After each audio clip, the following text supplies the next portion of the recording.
귀한 찬양 감사드립니다. 특별히 오늘 이제 빌립보서 강해 15주차의 마지막 주인데 또 빌립보서 2장의 말씀을 기반으로 한 또 찬양을 해주시면서 또 우리가 지난 들었던 말씀들 다시 한번 떠올리며 마음을 새길 수 있는 귀한 시간을 가지게 해주셔서 감사합니다. 우리가 모든 이름에 뛰어난 우리 주님의 이름만 붙잡고 하나님의 사람으로 나아가서 승리하는 하나님의 백성들이 될 수 있길 주의 이름으로 간절히 축원합니다. 지난 화요일 날 설교 준비를 하고 있는데 제 친구 목사님한테 전화가 왔습니다. 20살 때 신학교에서 만나서 함께 신학을 하고 커온 저에게는 나름대로 절친인 목사님이신데요. 이제 구리에서 작은 교회를 담임하고 있습니다. 그래서 서로 이제 안부를 묻기도 하고 그리고 목회를 하다가 좀 어렵거나 확인하고 또 함께 상의해야 할 일이 있으면 가끔 연락을 해서 이야기도 나누곤 하는데요. 연락한 지 얼마 안 돼서 다시 연락이 와서 아마 이제 명절 앞두고 안부 전하겠거니 하고 이제 전화를 받았는데 이제 자기가 지금 어떤 상황에 좀 있는데 자기가 좀 어떻게 했으면 좋겠는지 좀 알려달라고 좀 곤혹스러운 그 목소리로 제게 물었습니다. 그러니까 상황이 이랬습니다. 이제 목사님 교회는 이렇게 교회가 그렇게 크지 않아서 부교육자가 없고 목사님 혼자서 뭐 설교, 행정을 다 하셔야 하는데요. 그러다 보니까 이제 주중에 장례가 나면 이제 매우 어렵습니다. 혼자서 운전도 해야 되고 장례 일정도 조정을 해야 되고 그리고 장례도 본인이 다 집례를 해야 되는데 교회를 이렇게 잘 나오지 않았던 성도님이신데 교회를 안 나오는 어머니께서 돌아가셨다고 장례를 좀 치러줄 수 있겠냐라고 부탁을 해서 이제 이 목사님이 마음이 되게 좋으시거든요. 그래서 그렇게 해주겠노라 라고 이야기를 하면서 장례를 이제 3일 동안 교회 주관으로 치러 드렸습니다. 그래서 위로 예배 드리고 입관 예배 드리고 그날은 이제 아침에 발인 예배까지 드리고 하관 예배를 드리러 이제 왔는데요. 우리가 요즘에 이제 하관이란 말을 잘 쓰진 않죠. 예전에 이제 우리가 매장할 때 관을 내리고 나서 예배를 드리기 때문에 하관 예배라고 했지만 요즘은 이제 하관을 하지 않고 대부분은 화장을 하고 그리고 낙골당에 모시는 것이 보통이기 때문에 뭐 안치 예배라고도 부릅니다. 어쨌든 이제 화장을 하고 안치를 하기 위해서 이제 그 장소로 온 겁니다. 낙골당에 있는 장소로 와서 예배를 드려야 하는 데 이제 여기서 이 목사님의 문제가 시작이 된 겁니다. 이제 지금까지 과정을 보면 크게 뭐 문제가 있을 건 없지 않습니까? 그런데 이제 도착을 해서 예배를 드리려고 했더니 거기가 절이었습니다. 이제 화장을 하고 이 유고를 절에 제사를 모시려고 절로 갔는데 거기서 이제 예배를 드려 달라는 거예요. 그러니까 이제 절에서 예배를 어떻게 드려야 되나, 이걸 어떻게 해야 되나. 그래서 이제 생각나는 저한테 전화를 해서 어떻게 해야 되냐고 물어서 몰라 그러고 끊었습니다. 그러니까 뭐 저도 좀 어떻게 해야 될지 모르겠더라. 그래서 뭐 나중에 물어보니까 뭐 그냥 기도하고 마쳤다고 하는데 우리가 이제 모든 행동과 우리의 삶에는 목적이라는 게 있죠. 우리가 이제 장례 예배에는 장례 예배에 맞는 목적이 있습니다. 그런데 그 목적하고 어긋나게 되면 거기서부터 우리의 고민과 어려움이 시작이 되는 것 같습니다. 우리가 하는 말이나 글도 마찬가지이죠. 우리가 사람들에게 하는 말이나 그리고 사람들에게 남기는 글에도 목적이 있습니다. 여러분, 우리가 대화를 나눌 때에 가장 힘들 때가 언제냐 하면 지금 나에게 말하고 있는 저 사람의 목적이 뭔지를 모를 때입니다. 그래서 이제 제일 힘든 게 술 드신 분들의 술주정을 듣는 게 제일 힘들잖아요. 그러니까 이 말의 목적이 뭔지를 모르니까 듣고 있다 보면 좀 어려운 거죠. 우리가 편지도 마찬가지입니다. 편지를 쓸 때에는 분명한 목적을 가지고 편지를 쓰게 되는데 그 목적이 보이지 않고 그냥 막 무작위를 보내는 편지는 크게 의미가 없어서 우리가 그런 것들 뭐 스팸 메일, 스팸 뭐 문자 이렇게 이야기하곤 하죠. 우리가 이제 글을 쓸 때에도 목적이 중요하고 그 목적에 맞게 글쓰기가 잘 되었는지가 중요합니다.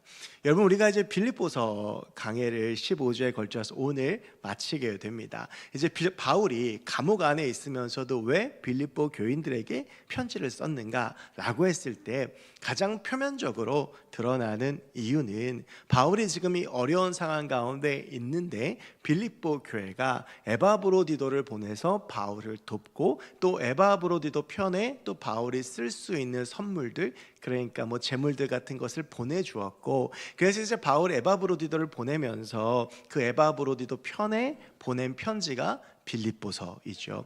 그러니까 이렇게 보면 우리가 어렵게 생각하지 않아도 빌립보서는 빌립보 교회가 바울에게 베풀었던 그 사랑에 바울이 감사하면서 감사를 목적으로 쓴 편지라고 볼 수 있겠지요. 여러분, 그런데 우리가 지난 14주 동안 오늘까지 15주까지 빌립보서 말씀을 나누면서 깊게 한번 생각을 해보시면, 바울은 빌립보 교회에게 단 한 번도 직접적으로 감사하다라는 말을 남기지 않았습니다. 여러분, 제가 이 성경을 풀면서 헬라 문화에 대한 말씀들을 몇 번 드렸죠. 이 헬라 문화에서는 중요한 것이 항상 먼저 나옵니다. 그래서 어떤 사람에게 감사를 표하는 글을 쓸 때에는 감사를 먼저 쓰고 나서 다음 내용들을 쓰지요. 그런데 우리가 기억을 떠올려 보아도 바울이 빌립보서를 시작하면서 빌립보 교회에게 감사를 표하거나 하진 않았습니다. 그렇다면 바울이 왜 이렇게 무례해 보일 만큼의 편지를 썼는가? 왜 바울은 빌립보 교회에게 직접적으로, 오늘도 10절부터 23절까지가 마지막 끝인사인데요, 오늘까지도 바울이 내가 너희한테 고맙다라는 말을 직접적으로 쓰진 않습니다. 그렇다면 바울은 왜 그렇게 했는가? 이제 이걸 중점적으로 해서 오늘 말씀을 좀 한번 살펴보려고 합니다. 여러분, 이제 오늘 이 말씀을 좀 이해를 하려고 그러면 로마 시대를 좀 이해를 해야 되는데, 이제 로마 시대에도 여러 인간관계들이 있겠죠. 근데 이 로마 시대의 주를 이루는 인간관계는 후원과 우정으로 촘촘히 네트워크가 형성된 인간관계다라고 부릅니다. 그래서 인간관계가 여러 인간관계가 있지만 이렇게 돕는 손길들이 오며 가며 하는 그 사회적 네트워크가 로마 시대의 주를 이뤘다라고 하는데, 그 도움의 손길에는 두 가지가 있었다라고 하는 건데요, 하나가 후원과 하나가 우정입니다. 이게 어떤 차이가 있느냐? 후원은요, 비대칭적인 상황에서 호의가 한쪽으로만 흘러가는 걸 후원이라고 합니다. 쉽게 말씀드리면 돈이 좀 있는 사람이 가난한 사람을 일방적으로 도와주는 것을 후원이라고 부릅니다. 그와 또 다른 것이 우정은요, 비슷한 관계에 있는 사람이, 대등한 관계에 있는 사람들끼리 호의를 주고받는 것을 말합니다. 여러분, 그러니까 후원의 관계에서 후원을 받는 사람은 후원을 해주는 사람에게 일방적인 감사를 표현하게 되겠죠. 그런데 우정의 관계에 있는 사람들은 서로 비슷한 호의를 주고받기 때문에 일방적인 감사를 표하지는 않습니다. 여러분, 바울이 선교 사역을 했습니다. 선교 사역을 하다 보면 여러 재정적인 필요들이나 또 인력적인 도움들, 이런 것들이 필요하죠. 여러분, 그런데 바울은요, 일방적인 후원을 절대로 금했습니다. 바울은 자기의 일을 해나가면서 그 선교 사역을 감당하는 이른바 자비랑 선교사였는데요, 그래서 오늘날에도 이 자비랑 선교사들을 이야기할 때에는 텐트 메이커라고 하는 말을 많이 씁니다. 바울의 직업이 천막 짓는 사람이었기 때문입니다. 바울을 이제 고린도 전후서를 보면 워낙 이 바울이 하는 사역이 귀하니까 바울을 돕겠다는 사람들이 많이 있었습니다. 그 중에서 거액을 후원하겠다고 하는 사람들도 있었던 것으로 보입니다. 예를 들면 바울이 어느 지역에 교회를 세운다 그러면 돈 많은 사람이 그거 내가 지어줄게, 그거 내가 다 해줄게, 이렇게 말하는 사람들이 꽤 있었는데 바울은 일관되게 그러한 큰 도움을 거절합니다. 그래서 사실은 이것 때문에 바울이 오해를 받고 갈등을 겪었던 일도 있었고, 그래서 고린도 전후서에는 그런 것에 대한 바울의 변론이 나오기도 합니다. 여러분, 이제 여기에서 빌립보 교회와 바울의 관계를 좀 생각해 볼 수가 있는데요, 바울은 일방적으로 도움을 받는 관계로 빌립보 교회와의 관계를 생각하지 않았기 때문에 처음부터 빌립보 교회에게 고맙다라는 말을 하지 않습니다. 왜냐하면 내가 너에게 베푼 것이 있고 너희가 나에게 베푼 것이 있어서 서로 주고받는 것이기에 내가 이 감사한 마음은 있지만, 근데 이 감사함을 두고 너희에게 또 내가 사도로서 해야 될 말들을 하며 권면하며 우리가 함께 마음을 나누자라고 하는 게 바울의 기본적인 생각이었다라고 하는 것입니다. 또 한 가지 중요한 것은, 그래서 바울은요, 이 관계가 주 안에 있다고 믿었습니다. 이 말은 무슨 말이냐면, 빌립보 교회는 나를 도운 것이 아니라 그들은 하나님께 그 헌신을 드렸다라고 생각했다는 것이죠. 그래서 18절 말씀을 보면 내게는 모든 것이고 또 풍부한지라 에바브로드도 편에 너희가 준 것을 받음으로 내가 풍족하니 이는 받으실 만한 향기로운 제물이요 하나님을 기쁘시게 한 것이라. 그러니까 바울이 이제 빌립보 교회의 도움을 어떻게 해석하냐 하면 이것은 하나님께 드린 아름다운 예물이다. 여러분, 그래서 이렇게 놓고 보면 바울이 감사를 표하지 않은 것이 아니고 바울이 빌립보서 1장 3절을 보면 빌립보 교인들로 인하여 하나님께 감사한다 라고 이제 말을 하고 있습니다. 바울만 그렇게 생각했을까요? 빌립보 교인들 역시도 아마 이 편지를 붙잡고 왜 우리한테 감사하다는 말을 안 하지? 왜 우리의 도움을 무시하지라고 아무도 생각하지 않았을 것입니다. 왜냐하면 빌립보 교인은 바울을 통해서 우리에게 베풀어 주신 하나님의 사랑에 우리가 반응한 것이다 라고 생각했기 때문이겠죠. 여러분, 그래서 우리가 먼저 이렇게 바울에게 도움의 손길을 주면서 하나님 앞에 이 예물을 드렸던 빌립보 교회의 입장에서 좀 한번 생각해 보려고 합니다. 여러분, 빌립보 교회가 바울에게 있어서 매우 큰 의지가 되었던 교회인 것은 분명합니다. 바울이 빌립보를 떠날 때에도 바울에게 도움을 주었고 데살로니가에 있을 때에도 2번이나 바울을 도왔고 지금 감옥에 있을 때에도 빌립보 교회가 바울을 돕고 있지 않습니까? 여러분, 근데 우리가 여기서 빌립보 교회를 한번 생각해 보죠. 빌립보 교회가 이렇게 바울의 선교 사역을 돕는 든든한 동역자였지만 사실은 빌립보 교회가 매우 어려운 교회였을 것이다 라고 하는 것은 깊게 고민해 보지 않아도 쉽게 알 수 있습니다. 여러분, 빌립보 교회는 말 그대로 신생교회인데요, 이 신생교회를 조금 다른 말로 바꾸면 개척교회입니다. 바울이 유럽에 처음으로 세운 교회가 빌립보 교회였죠. 그러니까 매우 그 상황이 어렵고 그 토양 자체가 척박할 것이라고 하는 것을 우리가 알 수 있습니다. 빌립보라고 하는 도시는 로마의 시민권을 가진 특별히 귀족들이 많이 있었고 명예롭게 퇴역 군인들이 모여서 살던 곳이었습니다. 그런 곳에서 황제 숭배의 중심지로서의 역할을 했던 것이 빌립보라고 하는 도시인데요. 그러니까 그런 틈바구니에서 유대인들이 살아간다라고 하는 것이 얼마나 어렵겠습니까? 그들은 그냥 그들의 삶을 살아내는 것조차 어려웠을 텐데, 근데 그들이 믿는 것이 무엇이냐면 로마의 식민지였던 유대 땅의 작은 곳에서 태어난 예수라는 목수가 우리의 구원자다, 이 세상의 왕이다 라고 하는 것을 믿는데, 이게 로마 사람들의 눈으로 보기에 얼마나 가소로워 보였을까요? 그러니까 이 빌립보 교회가 이 빌립보라는 땅에서 살아나는 것 자체가 기적이었던 겁니다. 여러분, 그런 교회에 무슨 경제적인 여유가 있었겠습니까? 그런 교회에 무슨 재정적인 힘이 있었겠습니까? 그런데 그럼에도 불구하고 빌립보 교회는 자신들의 작은 정석을 모아서 바울을 도왔다라고 하는 겁니다. 여러분, 이러한 빌립보 교회의 헌신을 보면서 우리가 깨닫게 되는 것이 있습니다. 그것은 풍족해야만, 그럴만해야만 하나님께 쓰임받거나 헌신할 수 있는 것이 아니라는 사실입니다. 여러분, 우리가 성경을 읽으면서 발견하는 가장 큰 은혜 중에 하나는 하나님은 작고 연약한 자를 들어 쓰신다라고 하는 겁니다. 빌립보 교회가 비록 작고 미약한 교회였지만 그들은 그들이 할 수 있는 최선을 하나님 앞에 내어놓았고 하나님은 그 최선을 받아서 하나님의 나라를 위해 사용하셨다라고 하는 것이죠. 여러분, 바울은요 그 누구보다 빌립보 교회의 상황을 잘 알고 있었습니다. 그래서 바울이 14절에서 이렇게 이야기를 하죠. 그러나 너희가 내 괴로움에 함께 참여하였으니 잘하였도다. 여러분, 바울이요 자기를 향한 빌립보 교회의 도움을 무엇이라고 해석하냐 하면 너희가 내 괴로움에 참여하는 것이다 라고 하는 겁니다.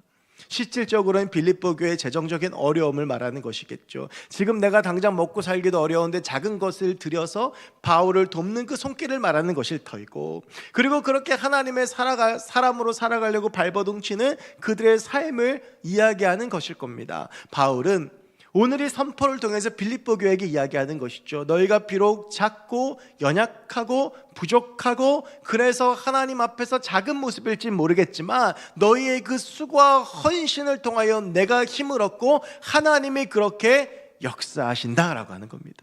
빌립보 교회는 비록 작고 연약한 교회였지만 바울의 귀하고 든든한 동역자였습니다. 여러분, 우리 역시 마찬가지입니다. 우리가 참 작고 연약하고 부족합니다. 그런데 우리의 그 작고 연약함은 하나님 앞에서는 전혀 중요하지 않습니다.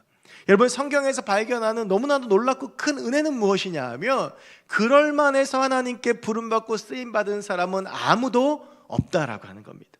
돈이 많다고 하나님께 쓰임받은 것이 아니고, 지위가 높다고 하나님께 쓰임받은 것이 아니고, 아무리 지위가 낮고 연약하고 비천하고 가난하고 아무것도 가진 것이 없어도 하나님은 그 가난하고 연약한 사람을 통해서 하나님의 일을 하셨다라고 하는 것이죠. 여러분, 빌립보 교회와 대비되는 교회가 예루살렘 교회입니다. 사도행전의 초반부를 보면 예루살렘 교회가 놀랍게 부흥하고 성장을 하죠. 그런데 그들이요, 너무나도 부흥하고 성장했지만 하나님의 일들을 잘 감당하지 않고 그냥 모이는 게 좋아서 모였어요. 그럴 때 하나님께서 어떻게 하십니까? 그 교회를 다 흩으시고 나누시죠. 숫자가 많다고 해서 큰 교회가 아니고, 숫자가 적다고 해서 적은 교회가 아니라, 과연 얼만큼 하나님 앞에 우리를 드리고 과연 하나님 앞에 얼마나 우리를 헌신하느냐가 큰 교회와 적은 교회를 나누는 기준이었다라고 하는 겁니다. 여러분, 우리가 많이 부족하고 연약합니다. 가진 것도 없습니다. 그런데 그것이 하나님 앞에서는 전혀 중요하지 않습니다. 여러분, 하나님께서 바울을 언제 쓰셨느냐? 다메섹 도상에서 바울이 예수 그리스도를 만나고 나서 3일 동안 눈이 멀고 식음을 전폐하며 자기가 아무것도 아닌 것을 깨달은 다음에야 하나님이 그를 만지기 시작하셨습니다. 그가 하나님께 부름받고 나서 아라비아에서 3년, 다시에서 10년 동안 자신이 자랑으로 여겼던 모든 것들을 다 완전히 버리고 나서야 하나님은 그를 쓰셨던 것이죠. 여러분, 우리가 많은 것을 가져야 하나님의 일을 많이 할 수 있는 것이 아닙니다. 우리가 높은 곳에 올라가야 하나님의 일을 더 능력 있게 감당하는 것이 아닙니다. 작고 부족하고 낮고 연약해도 하나님을 온전히 바라보며 하나님은 그 사람을 통해서 하나님의 일들을 이루신다라고 하는 것이죠. 여러분, 그런데 우리는 지나치게 내가 가진 것, 나의 위치, 나의 상황, 나의 삶, 나의 실존적인 존재들의 우리의 시각에 머물러 있을 때가 참 많이 있습니다. 여러분, 우리의 연약함을 뛰어넘으시는 분이 주님이신 줄로 믿습니다. 우리가 작고 연약해도 그 가운데 놀라운 일을 이루시는 분이 우리 하나님이신 줄로 믿습니다. 여러분, 이게 오병이어 사건에서 잘 나타나죠. 여러분, 이 오병이어 사건은 보기 드물게 복음서 4개에 다 나온 사건입니다. 여러분, 그런데 요한복음에 나오는 오병이어 사건은 조금 특별합니다. 이 보리떡 5개와 물고기 2마리 출처가 나오죠. 한 어린아이가 예수님 앞에 보리떡 5개와 물고기 2마리를 내어놓습니다. 이 어린아이를 예수님 앞에 데리고 온 사람은 예수님의 제자 안드레입니다. 근데 그 안드레가 예수님 앞에 이 어린아이를 데리고 나와서 그 보리떡 5개와 물고기 2마리를 내려놓으면서 이야기하죠. 여기 이것이 있는데 이것으로 무엇을 할 수 있겠습니까? 여러분, 지금 그 자리에 모인 사람이요, 성인 남자만 5,000명입니다.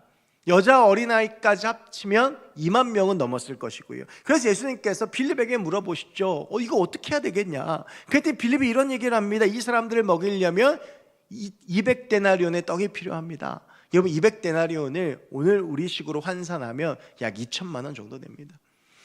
그런 만한 돈이 있어야 이 사람들을 먹일 수 있는데, 보리떡 5개, 물고기 2마리로 한 끼 식사인데 이것으로 무엇을 할 수 있겠습니까? 그런데 이 어린아이가요, 자기가 가지고 있던 작고 연약한 것을 주 앞에 내어놓았습니다. 헌신했습니다. 그랬더니 어떤 일이 벌어집니까? 예수님께서 그 보리떡 5개와 물고기 2마리로 거기 있는 사람들을 배불리 먹이시고 12광주리를 남기셨습니다. 여러분, 우리의 작고 연약하고 부족함은 하나님 앞에서 아무 문제도 되지 않습니다. 문제는요, 작고 연약함에도 하나님을 붙잡지 않고 세상을 붙잡는 데 있는 것입니다. 여러분, 우리가 작고 연약할지라도 우리의 삶을 주 앞에 내어놓고 우리 주님 붙잡고 주님 손 붙잡고 나아가면 하나님께서 우리를 통해서 역사하실 줄로 믿습니다. 나의 가진 것, 나의 능력, 나의 지위 아무것도 중요하지 않습니다. 가난해도 연약해도 부족해도 가진 것 없어도 능력 없어도 그런 자를 쓰시는 분이 우리 전능하신 주님이십니다.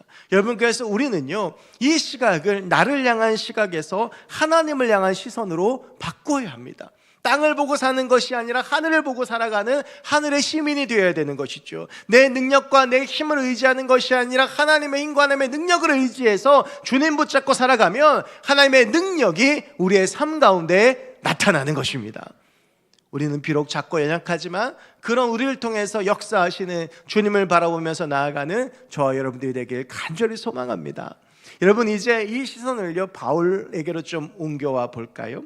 여러분, 오늘 이 말씀을 읽어보면 우리가 이제 이야기하는 것에 대한 큰 전제 하나를 발견할 수가 있습니다. 제가 방금 전에도 빌립보 교회가 참 어려웠다, 재정적으로 어려웠다, 이제 이런 이야기들을 드렸는데 아마도 정말로 빌립보 교회가 바울을 도왔던 것이 그렇게 크지는 않았던 것 같습니다. 오늘 말씀은 바울이 빌립보 교회에게 하는 마지막 인사입니다. 근데 인사치고 꽤 길죠. 여러분, 그런데 여기서 바울이 초반부에 굉장히 많이 할애하는 것이 무엇이냐 하면 내가 궁핍에도 처해봤고 비천에도 처해봤다, 내가 풍요로움에도 처해봤다, 그런데 괜찮다라고 하는 겁니다. 여러분, 이것은 어떤 의미에서 바울이 쓰고 있는 것이냐 하면 아마도 빌립보 교회가 도왔던 것이 크지는 않았던 것 같습니다. 더군다나 바울을 좀 도우라고 에바브로디도를 보냈더니 자기가 아파가지고 또 계속 그렇게 골골대고 있다가 지금 돌아가잖아요. 그러니까 바울은 어떤 생각하냐면 행여나 빌립보 교회가 미안해하고 민망해할까? 그것이 우려가 되는 거죠. 왜 우리도 누군가를 도울 때에 이 사람이 좀 어려워요. 그러면 이 사람을 좀 크게 잘 도와서 그 문제를 좀 해결시켜줬으면 좋겠는데 근데 내가 가진 것도 변변치 않으니 그래도 돕긴 도와야 되겠으니 조금 돕지 않습니까? 그러면서 우리가 그럴 때 무슨 말 합니까? 손이 부끄럽다, 이런 이야기를 하죠. 아마 빌립보 교회가 느끼고 있었던 심정은 그런 마음이지 않았을까 싶습니다. 그래서 바울이요 그들의 마음을 위로합니다. 너희가 내게 준 것은 적어 보이나 큰 것이다. 너희가 내게 한 그 규모는 결코 중요하지 않다. 내가 재물이 많아도 받고 적어도 받고 내가 많은 것을 누려도 받고 어려워도 받지만 그런데 내가 자족할 수 있는 일체의 비결을 배웠다. 여러분, 자족이라고 하는 것은 스스로 만족하는 것이죠. 여러분, 사실 이것은요 헬라 시대에 굉장히 중요한 아젠다였습니다. 헬라 철학의 가장 대표적인 사람이라고 할 수 있는 소크라테스는요 가장 적은 것으로 만족하는 사람이 가장 부유한 사람이다. 왜냐하면 자족은 자연이 준 부이기 때문이다 라는 말을 했습니다. 그리고 이러한 소크라테스의 그 철학적 사고를 더 깊게 하면서 이 자족을 연습하기 위해서 애썼던 헬라 철학의 중요한 학파가 하나 있는데 그게 스토아 학파입니다. 그 스토아 학파가 주장했던 것은 무엇이냐 하면 금욕주의죠. 우리의 욕구를 억지로 다 참아내면 우리가 만족하고 행복한 삶을 살 수 있다라고 하는 게 스토아 학파의 주장이었지만 결국에는 다 실패하고 맙니다. 여러분, 우리 인간은 본질적으로 자족할 수가 없습니다. 여러분, 예를 들면 내가 아무것도 가지지 못했는데 그러면서 한 끼 먹을 돈만 있으면 좋겠다, 그래서 한 달에 30만 원만 있으면 좋겠다라고 생각을 하던 사람이 어느 날 뜻하지 않게 30만 원을 가지게 됐어요. 얼마나 기쁘게 행복하겠습니까? 그러면 그 사람이 계속 30만 원만 가지고 행복하겠습니까? 아니요. 그 다음엔 50만 원이 가지고 싶고 그 다음에 100만 원이 가지고 싶죠. 여러분, 놀라운 게 있죠. 우리가 직장 생활을 할 때 월급이 오르지만 늘 부족하고 월급이 오르지만 늘 쪼달리고, 여러분, 그게 왜 그렇습니까? 여러분, 우리는요 결코 우리 인간의 힘으로는 스스로 만족할 수 없습니다. 저 정도면 충분히 높은 자리지, 근데 거기보다 더 높은 곳을 올라가고 싶은 게 인간의 마음이죠. 헬라 철학에 정통한 바울은요 그런 철학적인 모든 사고들 끝에서 한 가지 결론을 내립니다. 우리가 자족할 수 있는 데에는 한 가지 방법밖에 없다. 그 한 가지 방법이 무엇이냐 하면 그 답이 빌립보서 4장 13절입니다. 우리가 잘 아는 말씀이지만 우리 한번 함께 읽거나 암송하시겠습니다. 시작. 내게 능력 주시는 자 안에서 내가 모든 것을 할 수 있느니라. 아멘. 우리가 자족할 수 있는 단 하나의 방법은 무엇이냐 하면 내게 능력 주시는 자 안에 있는 것입니다. 여러분, 여기서 보면 내게 능력 주시는 자 안에서 내가 모든 것을 할 수 있다 그러니까 마치 이 말씀을 주문처럼 외우시는 분들도 계십니다. 이렇게 말씀 액자로 보면 말씀 액자에 가장 많이 쓰는 구절 중에 하나가 빌립보서 4장 13절이거든요. 그래서 신방 가면 집이나 음식점 같은데 운영하는 사업장 같은데 이 말씀 붙이고 계신 분들이 많은데 진짜 용감한 분들입니다. 여러분, 여기서 말하는 모든 것을 할 수 있다는 모든 것이 무엇인 줄 아십니까? 죽음입니다.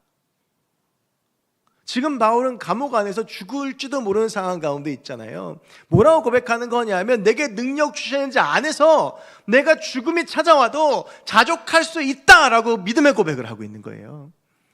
여러분, 우리가 주님 안에 있으면 설령 죽음이 나를 찾아온다 할지라도 흔들리지 않은 기쁨과 만족과 행복과 평안이 있는 것이 그리스도인의 삶이라고 오늘 바울은 선언하고 있는 것입니다. 여러분, 우리가요 살아가면서 기분 좋은 것과 기쁨을 잘 구별해야 됩니다. 우리가 감정적으로는 기분이 좋을 때가 있죠. 여러분, 우리가 예를 들면 백화점 명품관에 가서 옷을 샀다고 칩시다. 기분 얼마나 좋습니까? 딱 그 옷을 사갖고 오면 기분이 너무 좋아요. 그래서 그 옷을요 옷걸이에 걸어놓으면 기분이 너무 좋아요. 볼 때마다 기분이 너무 좋아요. 여러분, 그런데 중요한 날 그 옷을 입고 집 밖으로 나오면서부터 기분이 안 좋아지기 시작합니다. 이게 행여나 꾸겨지진 않을까? 그리고 사람들이 못 알아주면 기분이 팍 상하고, 그러다 가장 큰 위기는 밥 먹을 때 오죠. 김치가 튀진 않을까?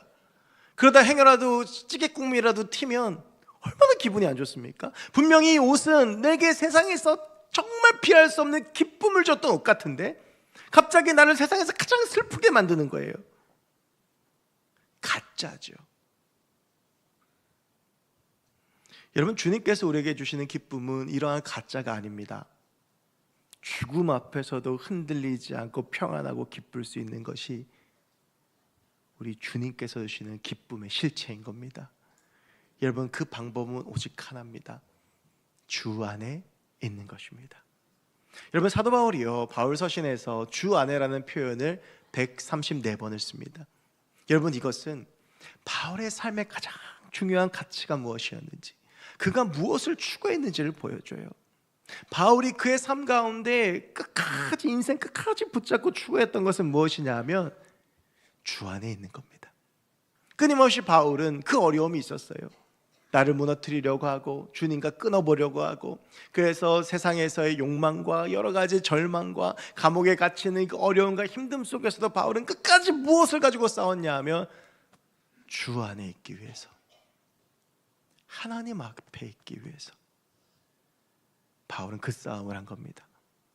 그랬기 때문에 바울은 고백할 수 있죠. 항상 기뻐하라, 범사에 감사하라. 주 안에 있으면 어떠한 상황이 벌어지든지 간에 그것이 나를 흔들 수 없기 때문입니다. 여러분, 우리가 내게 능력 주시는 자에서 모든 것을 할 수 있는 하나님의 백성들이 됐으면 좋겠습니다. 세상에 흔들리고 세상의 감정에 흔들리고 그런 것들이 흔들리는 것이 아니라 주님 안에 있어서, 여러분, 나무가요 있는데 가지가 나무에서 떨어지면 죽죠. 그래서 암송 구절인데 요한복음 15장 5절에서 우리 주님께서 말씀하시죠. 나는 포도나무여 너희는 가지니 너희는 나를 떠나서는 아무것도 할 수가 없다.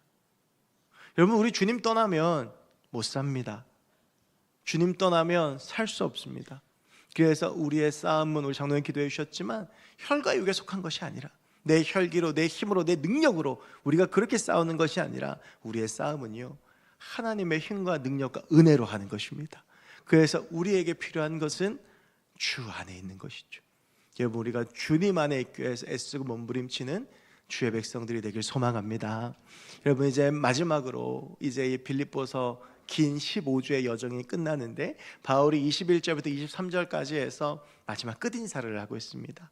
근데 여러분, 이 끝인사를 좀 눈여겨볼 필요가 있어요.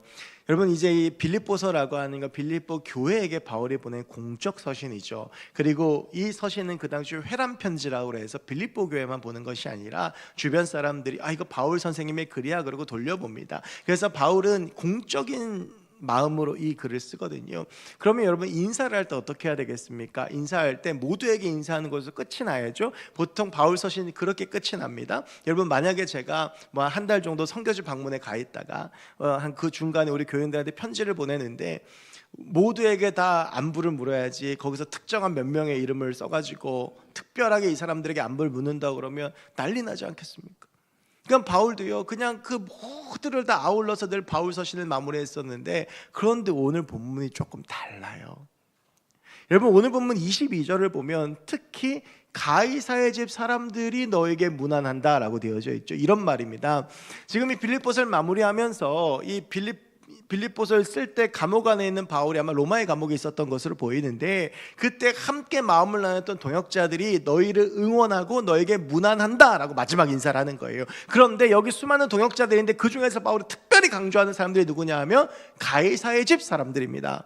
여러분, 가이사의 집 사람들이라고 하면 가이사가 황제거든요. 황제의 집 사람들이라고 하는 거예요. 그렇다면 우리가 이렇게 오해할 수 있죠. 그럼 바울이 자기가 뭐 높은 사람들하고 친하고 황제의 집 사람들하고 친하다고 자랑하는 거냐? 그게 아니죠. 여러분, 빌립보서 1장 13절에 보면 이런 말이 나옵니다. 바울이 감옥 안에 있는데 시대 안과 밖에 있는 모든 사람들이 바울의 말을 듣고 회심하고 그들이 담대하게 하나님의 말씀을 전했다라고 하는 말이 나오죠. 여러분, 바울은요 죄수예요.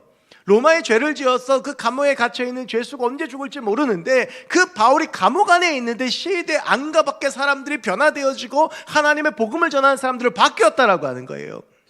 지금 로마 감옥에 갇혀서 언제 죽을지 모르는 바울을 통해서 가이사의 집 사람들이 변화가 되어서 그들 가운데 예수 복음이 들어갔다라고 하는 이야기입니다. 여러분, 바울이 이 이야기를 강조한 이유가 무엇인지 아세요? 지금 내가 감옥 가운데 있는 비참한 모습이지만 내가 하나님의 사람으로 살아가니 이곳이 하나님의 나라로 바뀌고 나를 통하여 하나님을 보고 변화되어지는 사람들이 생기더라고 하는 거예요. 나는 가장 비참하고 연약한 모습 가운데 있지만 내가 하늘의 시민으로서 여기에서 하루하루 살아가니 심지어는 가이사의 집 사람들까지도 변화되어지는 역사가 일어난다며 마지막으로 빌립보 교인들에게 너희도 나처럼 하나님 나라의 백성으로 하늘 시민으로 살라고 권면하고 있는 겁니다. 여러분, 이것이 빌립보서를 통한 우리의 마지막 권면입니다. 여러분, 우리가요 하나님의 사람은 어디에 있든지 하나님의 사람으로 살아가면 빛이 납니다. 하나님의 사람은 어디에 있든지 간에 하나님의 사람으로 살아가면 향기가 납니다. 그러면 그 빛과 향기를 통해서 하나님이 보여지고 변화되어지는 역사가 일어나는 것이죠. 여러분, 우리 하나님의 사람들이 이 땅을 살아가면서 받게 되는 최고의 복은요, 이 험한 세상을 살아가는데 나를 통하여 하나님의 나라를 경험하게 된다. 바로 이것입니다. 여러분, 우리가 어디에 있든지 간에 어떤 상황이든지 간에 내가 하나님의 사람이라는 것, 내가 하늘의 시민권자라는 것, 그것을 깨닫고 주 안의 교회에서 애쓰고 몸부림치며 하나님의 백성, 하나님의 사람으로 살아가면 나를 통하여 내 삶이 변하고 우리의 가정이 변하고 교회가 변하고 지역이 변하고 이 세계 열방이 변하며 이 땅 가운데 험하고 죄악 가득한 세상인 것 같지만 이 땅 가운데 하나님의 나라가 임하는 귀하고 복된 역사가 일어나게 될 줄로 믿습니다. 사랑하는 여러분, 어디에 있든지 간에 천국을 경험하며 하나님의 사람으로 하나님의 복을 누리며 살아가며 비록 험하고 힘든 세상이지만 주의 이름으로 승리하며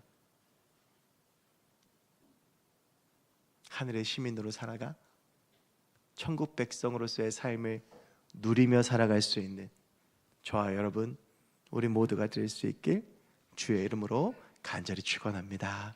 기도하겠습니다. 하나님, 이제 긴 빌립보서의 말씀을 마칩니다. 하나님, 우리가 주 안에 있길 원합니다. 세상에 속하고 세상 붙잡고 세속적으로 살지 않게 하시고 내 입술의 언어가, 내 마음이, 내 삶이, 내 머리가, 내 모든 전 존재가 오직 주님만 바라며 주 안에 있는 주의 귀하고 거룩한 백성 될 수 있도록 주님 도와 주시옵소서. 감사드리며 예수 그리스도의 이름으로 기도하옵나이다. 아멘. 우리 주님께서 우리에게 너는 내 것이라고 내 안에 있으라고 말씀하십니다. 우리가 그 주의 음성을 귀 기울이며 주 안에 있기를 소망하는 마음으로 나의 안에 거하라. 함께 찬송하시겠습니다.